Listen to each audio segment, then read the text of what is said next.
Hello, Trà Vinh xin chào các bạn. Hôm nay thì mình chia sẻ cái cách mà mình làm bánh bao từ cái bột pha sẵn nha. Bánh thì mềm mềm, xốp xốp và thơm ngon. Ở trong cái gói bột pha sẵn này mình thấy rất là tiện luôn. Cho bạn nào mà chưa mới học làm bánh bao thì mình cứ áp dụng. Vừa ngon mà vừa dễ làm, ai cũng sẽ thành công ngay lần đầu luôn. Thì bây giờ mời các bạn mình cùng vào bếp để thực hiện bánh bao cho cả nhà thưởng thức luôn ha. Đầu tiên thì mình có nấm mèo đen mình ngâm nở trước rồi bây giờ mình xắt nó ra. Phần nhân này các bạn sẽ chuẩn bị trước ha, để mình đem đi hấp nhân cho nó chín á. Xắt càng nhuyễn thì nhân nó sẽ càng ngon. Ở đây mình cũng có nấm đông cô luôn ha, các bạn cũng ngâm nở mềm, sau đó mình xắt ra băm lại cho nó nhuyễn nhuyễn. Hành lá thì mình dùng ở đây phải vài lá, có thêm cái phần cọng luôn, cũng xắt ra nhỏ nhỏ trước. Lạp xưởng khô mình cũng xắt ra luôn ha. Thì ở trong kênh mình có bán các nguyên liệu làm bánh, đồ dùng nhà bếp, gia dụng. Các bạn bấm vào phần mô tả video chuyển sang trang Shopee mua ủng hộ mình với nha. Còn này là củ sắn, mình dùng 2 củ là nửa ký.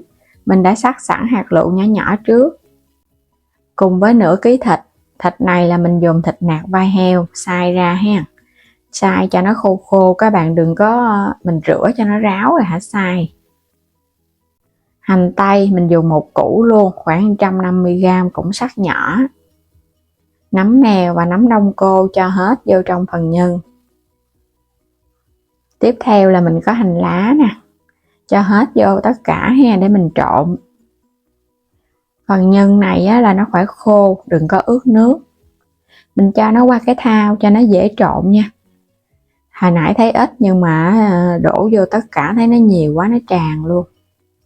Rồi mình sẽ nêm vào đây 1 muỗng canh dầu hào, 2 muỗng canh đường, 1 muỗng canh hạt nêm, nửa muỗng cà phê muối, 1 muỗng canh tiêu xay. Còn này là hành và tỏi phi, mình cho vào 1 muỗng canh cho nó thơm phần nhân. Trộn đều tất cả lên. Tại vì phần nhân này mình không có xào cho nên mình thêm hành và tỏi phi. Còn nếu mà các bạn có xào thơm lên thì khỏi cần, mình lấy cái phần hành tỏi đó mình đi xào phần nhân. Nhưng mà làm cái kiểu này không có xào nó sẽ ngon, tại vì một chút nữa mình sẽ hấp cho nó chín á. Trộn cho nó đều tất cả luôn. Trứng cút lạc mình đã luộc chín sẵn rồi, cái lột vỏ sẵn ha. Lạp xưởng thì cắt miếng mỏng cho vào trong chính giữa. Mỗi một cái bánh mình sẽ dùng 2 cái trứng cùng với 3 cái lát lạp xưởng. Bóp cho nó chặt vô, bóp chặt tay nha. Mình hấp nó không có bị rời ra, nó sẽ dẻ. Cứ làm mỗi cái là 2 cái trứng. Mình làm tới 1 kg bột lận nên phần nhân nó hơi nhiều còn các bạn làm ít thì có thể chia ra. Để qua bên một chút nữa mình đem hấp. Rồi gói xong hết rồi nè. Bây giờ các bạn sẽ đem cái phần nhân này mình hấp trước cho nó chín. Bởi vậy mình mới chuẩn bị cái phần nhân trước Các bạn hấp khoảng 10 phút thôi là nó chín rồi. Không có cần phải hấp lâu quá đâu. Hôm nay mình dùng cái gói bột pha sẵn của Mixco. Mình thấy cái bột này pha xong có sẵn hết trơn rồi, mình chỉ cần trộn nước, sữa gì đó là vô là được rồi. Có đường, có men đồ sẵn ở trong luôn. Gói này là 1 kg nha. Ở trong này thì người ta có hướng dẫn lượng nước. Mình sẽ dùng một gói sữa tươi 220ml. Rồi các bạn sẽ thêm nước vào cho đủ 400ml nước nha. Nước ấm 400ml cùng với 1 kg bột. Hoặc là các bạn muốn cái bánh của mình nó mềm hơn thì dùng 450ml cũng được. Cho hết cái phần bột ra ha. Bột trộn sẵn thì khỏi cần phải mua men riêng. Rồi mình múc ra một ít để chút nữa mình làm bột áo nè. Cái gói men này mình sẽ trộn vô. Chút xíu các bạn cán bột phải cần có bột khô. Trộn đều sơn cái. Trong cái gói bột này có cái bột sữa nè. Và mình thấy cái phần bột mì nó cũng trắng nữa. Nên là làm ra cái bánh nó ngon. Xong rồi các bạn sẽ cho cái phần sữa và nước ấm vô ha, ấm nhẹ thôi. Mình thêm vào đây 1 muỗng canh nước mỡ heo thắng. Rồi, trộn đều lên. Ở trong cái gói bột á, thì không có cho thêm nước mỡ heo và nước dầu ăn gì đâu, nhưng mà mình thêm vô vậy cho cái phần bột của mình nó ngon.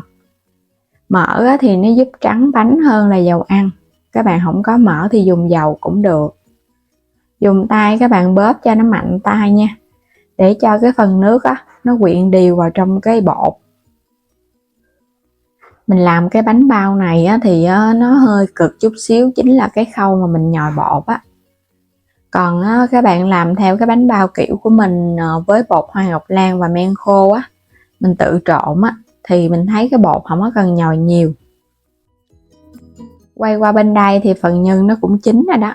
Mình hấp 10 phút, các bạn tắt bếp rồi cái mình nhắc cái phần nhân này ra ngoài nha, cho nó nguội, chứ thôi nó nóng chút mình gói bánh không được.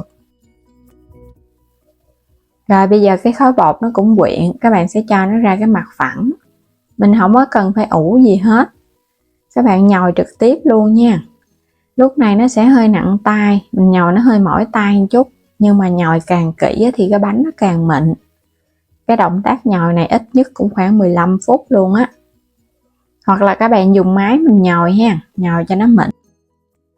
Mình thấy nhồi một hồi á, thì bắt đầu nó cũng láng láng rồi nè, sẽ chia bột luôn ha. Nhồi càng lâu á, thì bánh nó càng ngon, nhưng mà mỏi tay quá trời. Chia ra bánh mỗi một cái vừa vừa thôi.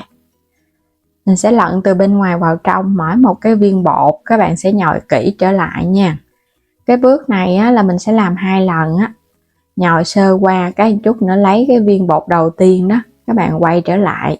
Mình cũng lận từ bên ngoài vào trong. Làm vậy thì cái phần da nó láng, cái bánh của mình ăn nó sẽ xốp ngon hơn. Làm 2 lần rồi cán. Bột nó sẽ hơi co, tại vì mình không có ủ trước. Nhớ phủ thêm bột khô để cán cho nó dễ nha, nó không có bị dính á. Cũng cán qua 2 lần. Cán xong để qua một bên, lấy cái cục bột đầu tiên, quay trở lại mình cán tiếp. Mình thấy cái bánh này á, bột này nó ngon, nhưng mà cực một chút là nó nhồi. Rồi bây giờ mình sẽ lấy cái phần bột mà đầu tiên hồi nãy mình cán đó, mình sẽ đi gói nhân. Cái nhân này á, các bạn để nghiêng cho nó chảy cái phần nước ra ha. Mình lấy nó cái mình gói, nhớ là nhân phải nguội, tại vì bột chưa có ủ, nhưng mà nóng quá một chút nữa nó chết men thì bánh không nở. Mình gói theo cái cách đơn giản nhất nè, xếp từng cái mép bột. Cho bạn nào mới học làm lần đầu tiên vẫn sẽ làm được cái bánh bao ngon thưởng thức. Cuối cùng là túm những cái mép bột, các bạn bóp cho nó sát tay nha, không thôi họ nó bị bung á. Lót ở bên dưới là miếng giấy dầu chống dính nè. Các bạn cán cái mép cho nó mỏng chút xíu để dễ gói ha. Còn nếu mà gói quen rồi thì không cần phải cán cũng được. Rồi cái bề láng mình cho ra bên ngoài, cũng cho nhường vô, túm các cái mép vậy nè, cái mình xếp nó lại. Vừa xếp thì các bạn vừa đẩy cái phần bột ở bên đây qua ha, để cho cái mép nó dính chặt đó. Cái phần nhân của mình đã hấp sẵn rồi á, nó cũng quyện thành một cục rồi, nó không có bị rời, nên là các bạn gói bánh cũng dễ lắm. Cuối cùng là nhớ chốt cái mối cho nó chặt tay. Thêm một cái cách gói nữa, mình túm những cái cánh bông nè, các bạn túm thành 4 cái cánh, sau đó những cái cánh nhỏ này mình sẽ túm lại thành 8 cái cánh bông. Cách này thì mình thấy dễ hơn cái cách là ship, nhưng mà nó sẽ hơi lâu hơn chút. Rồi thành 8 cái cánh, lấy những cái phần chớp nhọn ở bên trên nè, các bạn gị nó vô, kéo giãn ra rồi túm sát cái phần mép bột lại. Vậy là cũng xong cái bánh. Mình đã chia sẻ 2 cái cách gói bánh bao nhanh nhất. Gói xong thì các bạn đậy kín, mình chờ 45 phút cho đến 1 tiếng đồng hồ mới hấp ha. Và nhớ là cái phần bột mà hồi nãy mình gói đầu tiên đó, mình sẽ đem mình đi hấp trước. Các bạn để riêng á. Mình thấy mình ủ xong thì cái phần da bên ngoài nó láng vậy nè. Cầm cái bánh lên nó sẽ hơi nhẹ hơn lúc ban đầu. Rồi sẽ đem bánh này đi hấp. Trước khi hấp thì các bạn nhớ mình bắt sẵn nồi nước sôi. Phần bánh còn lại thì nhớ đậy lại ha, cho nó giữ ẩm, nó không có bị khô lớp mặt bánh.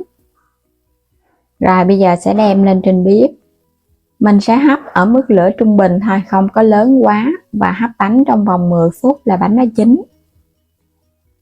Đủ thời gian là các bạn tắt bếp nha, rồi cái mình chờ 1 phút hãy lấy bánh ra. Bánh của mình nó sẽ thơm.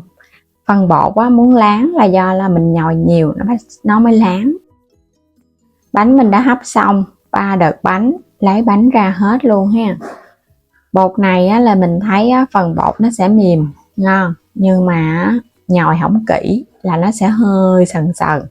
Còn cái nào mà các bạn nhồi kỹ, cán cho nó mỏng thì bánh nó sẽ láng. Bánh của mình rất là xốp, cầm lên nó nhẹ lắm, giống như là cái bánh bò xốp vậy đó. Bên trong thì phần nhân mình đã hấp chín sẵn nên là các bạn yên tâm ha, mình hấp bánh không có sợ bị sống đâu, chủ yếu là phần bột. Và bánh bao mà mình lột da được là bánh bao mới đúng, nó mới ngon ha. Còn bánh bao mà các bạn không có lột da được á là mình làm chưa thành công, cái bước nhồi bột chưa có tới á. Phần bột rất là xốp và ở bên trong có sữa bột ở trộn sẵn á, các bạn nên ăn nó thơm lắm. Mình cho thêm sữa tươi nữa, kết hợp vô thì phần bột nó mới ngon. Còn các bạn dùng nước lọc thì nó vẫn ngon nhưng mà nó không có thơm bằng ha. Bánh bên trong và bên ngoài từ trên xuống dưới xốp đều, không hề bị chai. Dễ làm lắm các bạn, chỉ là mình hơi cực cái khúc mà mình cán bột và mình nhồi bột cho kỹ thôi à. Và bây giờ thì cảm ơn các bạn đã theo dõi hết video của mình nha. Nếu chưa đăng ký kênh thì vui lòng đăng ký ủng hộ kênh Alo Trà Vinh và Alo Trà Vinh 2 của mình. Bây giờ thì xin chào tạm biệt và hẹn gặp lại các bạn ở những video tiếp theo.